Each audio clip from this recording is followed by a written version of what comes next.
inyo. May inuutos ang Diyos, amen, sa kanyang mga alagad. May sinabi ang Panginoon, turuan. So, ibig sabihin, may magtuturo at may magpapaturo. Amen? So, kung may magtuturo, may makikinig. Tama po? Amen. So, ganito po ang sabi ng Panginoon sa kanyang mga alagad. Tandaan ninyo. Ito po sabi po sa mga alagad, ha? Doon sa mga humahayo. Makinig po ang mga humahayo. Tandaan ninyo, ako'y lagi ninyong kasama hanggang sa katapusan ng panahon. Purihin ang Diyos sa pagkabasa ng kanyang banal na salita at minsan pa'y sabay-sabay na palakpak sa ating Panginoon Diyos na buhay. Amen?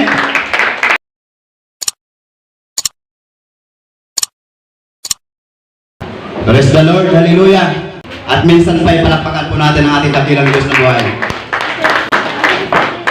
Napakasarap pong awitin ang mga pangako po ng Diyos, bagamat hindi po ganun kagaling ang buses, pero ang puso po ang tinitingnan ng Diyos. Amen po ba? Lahat po ng umawit sa ating dakilang Diyos na buhay ay pagpapalain ng Panginoon. Amen? So, tayo pong lahat ay dadako at papakinggan po natin ang mga pangako po ng ating dakilang Diyos na buhay. Amen?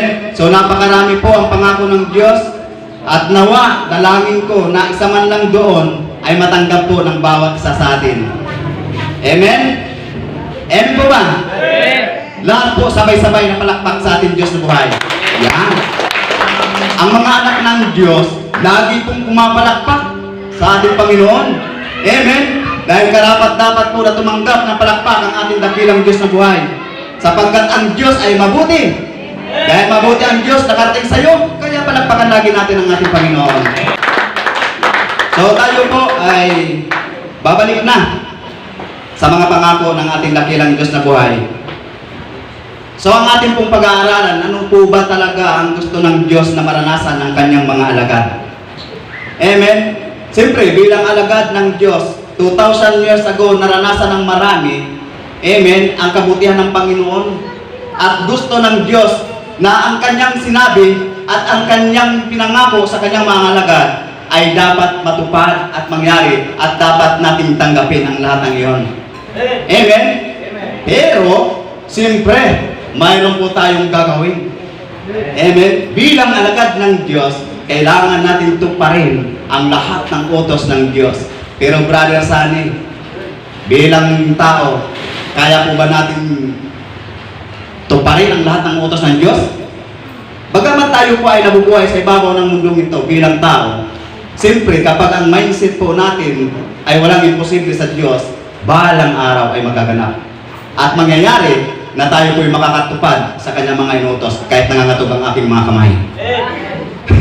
Amen? Siyempre, dahil nga excited eh. So, sige na po. Tayo na po ngayon ay magbabasa ng ating mensahe ng Diyos na kung saan ay binigay sa atin at gusto ng Panginoon ay malaman po natin. Amen? At lahat tayo ay nakarinig ng salita ng ito. Amen? Amen. At ang lahat ng ito ay talagang inutos ng Diyos. Lahat ng salita na niya naririto, hindi lang sa alagad niya, kundi sa makikinig. Maging sa mga matuturuan. Amen? So, samahan niyo pa ako sa pagbabasa ng Biblia. Dito po sa Mateo 28, verse 16 hanggang 20. Basic. Amen? So, ang sabi po rito, pumunta ang 11 alagad sa Galilea, sa bundok na sinabi sa kanila ni Jesus. 17. Nang makita nila si Jesus, siya'y sinamba nila. Subalit, may ilan sa kanilang nag-aalinlangan. May sumamba, pero mayroon pong nag-aalinlangan. Amen? Lumapit si Jesus at sinabi sa kanila, ibinigay na sa akin ang lahat ng kapangyarihan sa langit at sa lupa. Amen? Yung pang sabi ng Panginoon, ibinigay na po ng Ama sa kanyang kapangyarihan, maging sa langit at sa lupa. Amen? Siya po'y mayroong mga alagad. At ganito po ang sinabi ng ang ating Panginoon sa verse 19, kaya't humayo kayo. Gawin ninyong alagad ko ang mga tao sa lahat ng mga bansa. Bautismuhan ninyo sila sa pangalan ng Ama at ng Anak at ng Banal na Espiritu. At ang sabi ng Panginoon sa verse 20, turuan ninyo silang sumunod sa lahat ng inuutos ko sa inyo. May inuutos ang Diyos, amen, sa kanyang mga alagad. May sinabi ang Panginoon, turuan. So ibig sabihin, may magtuturo at may magpapaturo. Amen? So kung may magtuturo, may makikinig. Tama po? Amen. So ganito po ang sabi ng Panginoon sa kanyang mga alagad. Tandaan ninyo. Ito po sabi po sa mga alagad, ha? Doon sa mga humahayo. Makinig po ang mga humahayo. Tandaan ninyo, ako'y lagi ninyong kasama hanggang sa katapusan ng panahon. Purihin ang Diyos sa pagkabasa ng kanyang banal na salita at minsan pa'y sabay-sabay na palakpak sa ating Panginoon Diyos sa buhay. Amen?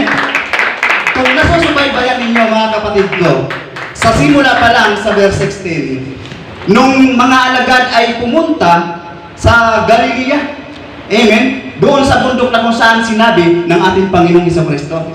Alam niyo po ba mga kapatid ko, nung magpunta doon ang mga alagad, nung nakita sila, may sumamba sa ating Panginoon. At ang sabi po doon, mayroon ding nag-aalinlangan. Amen? Bakit kaya sila nag-aalinlangan? Dahil hindi po nila nararanasan ang kabutihan ng Panginoon nung panahon na yun. Amen po ba? So ganito po ang aking pag-unawa. Nakikita po dito na sa lahat ng oras at panahon, amen, ay mayroon po talagang sasamba sa ating dakilang Diyos na buhay. Amen? Kaya kayong nakaupo dyan na mga sumasamba sa ating Panginoon, isa nga kayo na tinatawag ng Diyos bilang alagad. Pero, sinasabi dito na mayroon din na hindi sasamba, may mag-aalinlangan. Alam niyo po mga kapatid ko, kung bakit inutosan ng Panginoong Jesucristo ang kanyang mga alagad upang humayo, dahil mayroon pong hindi nakikinig. At mayroon pong hindi sumasamba sa ating dakilang Diyos na buhay. Kaya kung bakit mahigpit na itinuro ng ating Panginoong Jesucristo sa mga alagad niya, na ituro, turuan, amen, tuturuan ang mga ayaw sumamba, tuturuan upang sumamba sa ating dakilang Diyos na buhay. Amen po ba? Alam niyo po mga kapatid ko, hindi po lingid sa ating kalaman sa buong mundo. Iilan lamang po ang talagang lumalapit at talagang ibig, amen, na gawing Panginoon o Diyos sa kanyang buhay ang ating Panginoong Jesucristo. Ilan-ilan lang po. Amen. Dahil karamihan ay talagang ayaw makinig. Amen. Bagamat naruna ang salita ng Diyos, bagamat naruna napakinggan na ang salita ng Panginoon, subalit napakinggan lang at hindi sinunod. Kaya ang sabi ng Panginoon, turuan ninyo sila sa lahat ng inuutos ko. Alam niyo po ba kung anong utos ng Diyos?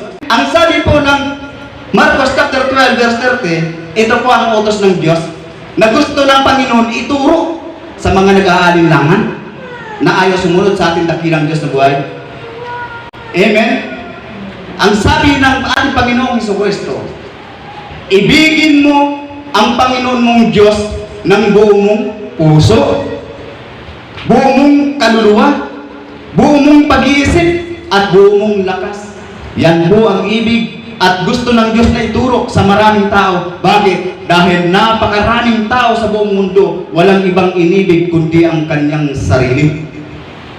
Walang ibang inibig kundi ang kanilang ginagawa. Ang kanilang hanap buhay, hindi po masama yun. Ngunit, kapag tayo po ay napako sa mga hanap buhay, sa ating mga sariling buhay, kapag tayo po ay nanatili dyan, tayo po ay hindi makatanggap ng pangako ng ating Panginoon. Amen? So, ang sabi po ng ating Panginoong Jesucristo, turuan sila sa lahat ng inuutos ko dahil hindi lahat ay sumusunod. Tama po? Bagamat nandyan po tayo, lagi-lagi nga po na sinasabi ng ating pastor, ng ating pastora, bagamat ikaw ay laging nandyan, nakaupo, halos araw-araw nandyan ka.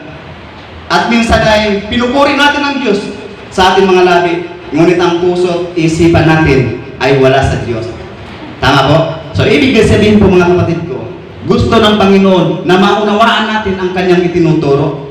Ibigin natin ang ating Panginoon ng buong puso. Amen? At ito po ang tinuturo pa ng isang verse na kung saan ay gusto ng Diyos na malaman ng marami. Dahil ang dami ng tao sa buong mundo, pero hindi lahat ay sumasamba sa banal na Espiritu. Tama po ba?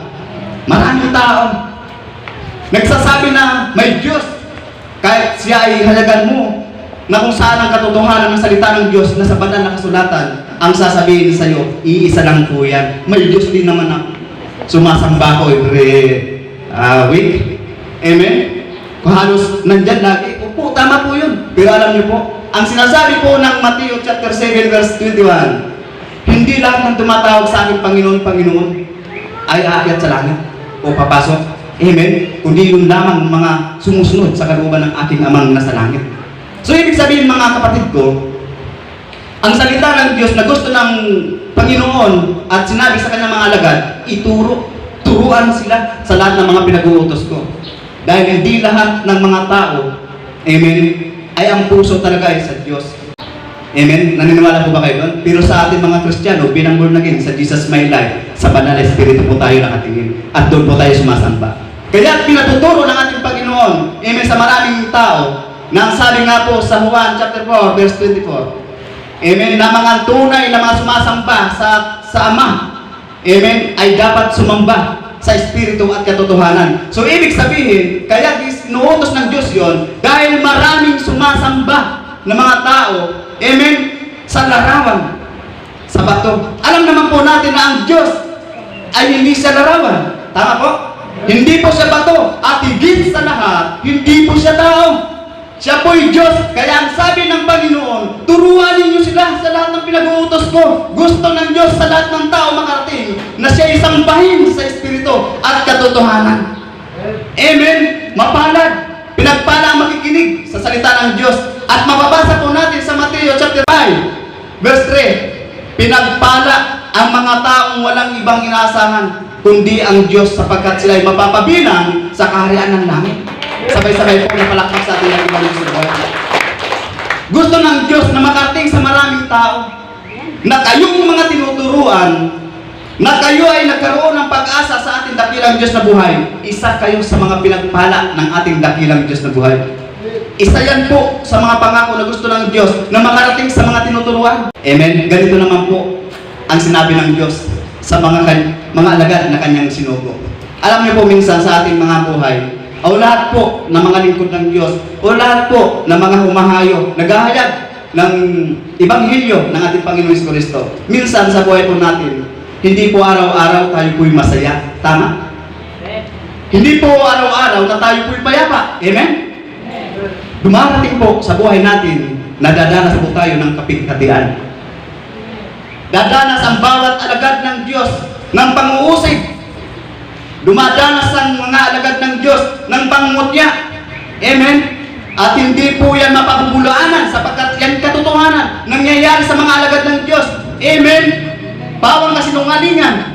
Amen? Ang pinagbibintang sa mga alagad ng Diyos. Amen? Pero kapag ikaw ay nakaranas ng lahat ng iyan, nananatili ka sa iyong paninindigan, sa iyong paniniwala at pag-asa sa ating Panginoong Jesucristo, naranasan mo man yan, hindi mo ginagawang tumalikod sa ating dakilang Diyos na buhay. Ginagawa mo pa rin ang tungkulin mo sa Panginoon, ang pagbabasa ng Biblia, ang pananalangin. Amen? At hindi mo isalang-alang ang iyong pananampalataya sa iyong pakiramdam, sa iyong emosyon. Dapat sa bawat lingkod ng Diyos, naranasan mo man yan, tuloy-tuloy ka sa paglilingkod sa ating Panginoon. Kung ano ang tinuro ng Diyos o inutos ng Panginoon, gawin natin sapagkat siya'y nangangako. Mga kapatid ko, sa lahat ng mga dumadanas na mga alagad ng Diyos, amen? Ano ang sabi niya? Mahigpit na sinabi niya, tandaan ninyo, sabi ng ating Panginoon Jesucristo, ako'y laging kasama ninyo hanggang sa katapusan ng panahon. Purihin po ang Panginoon. Amen po? So naunawaan na po natin bilang mga alagad ng Diyos. May problema, may pagsubok, tuloy lang po sa paglilingkod. Bakit? Wala pong sinabi ang Panginoon, no? Na kapag ikaw ay dumadanas ng pagsubok, huwag ka nang maglingkod. Kapag ikaw ay dumadanas ng pagsubok, tumalikod ka na.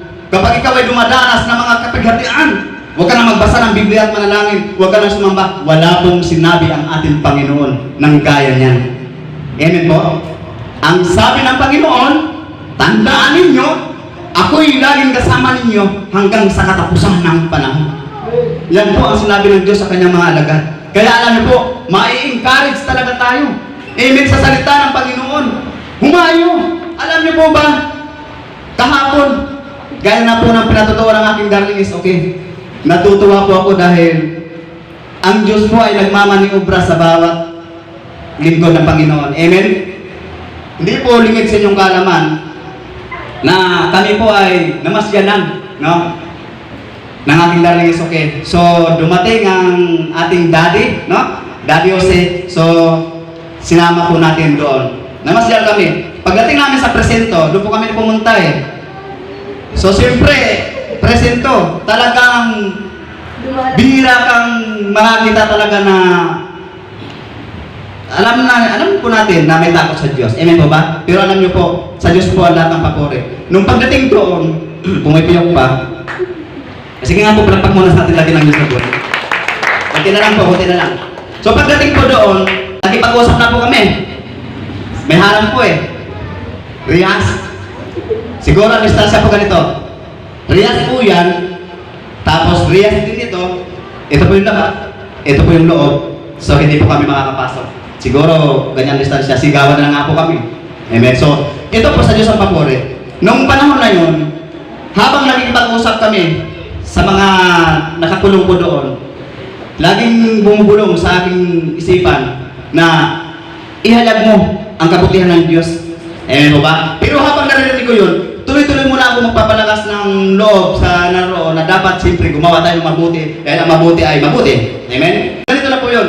Nung hindi na mapigilan ng ating banal na espiritu, no? Na ihayag ang ating Panginoon, doon na po ako nag-share ito. Nung nangyari at naganap nga yung ibig at gusto ng espiritu, nagayag po ako doon sa isang lalaki. Huwag na natin sabihin kung sino man yun. Sa isang lalaki na yan, nagpapahayag ako ng salita ng Diyos. May lumapit at umaakbay na doon sa hinahayagan ko. May lumapit ulit. Alam mo, lalong ginaganahan ng aking espiritu.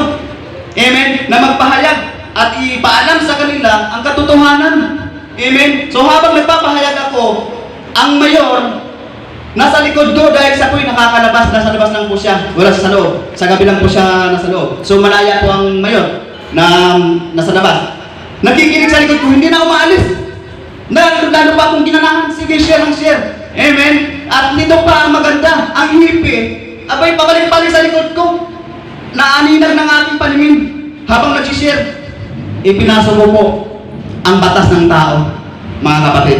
Ipinasok ko po sa aking pag-share ang batas ng tao at narinig ng hippie. Amen? Nung pag-share ko ng batas ng tao, dahil yung mukha ko'y tinatag ng ating laki ng Diyos na buhay, ang hippie ay tuwang-tuwa habang siya'y paganon-ganon. Amen? Dahil ang batas ng tao, nasabi ko, na dapat igalang din ng marami. Amen? At linakasan ko upang marinig. Amen? Nang hippie. At pero, sinabi ko, hindi lahat ng nasa kulungan ay bilanggo. At mayroon din nasa labas, kahit hindi siya nakakulong, ay bilanggo rin. Kaya sabi ko, huwag kayong mawalan ng pag-asa.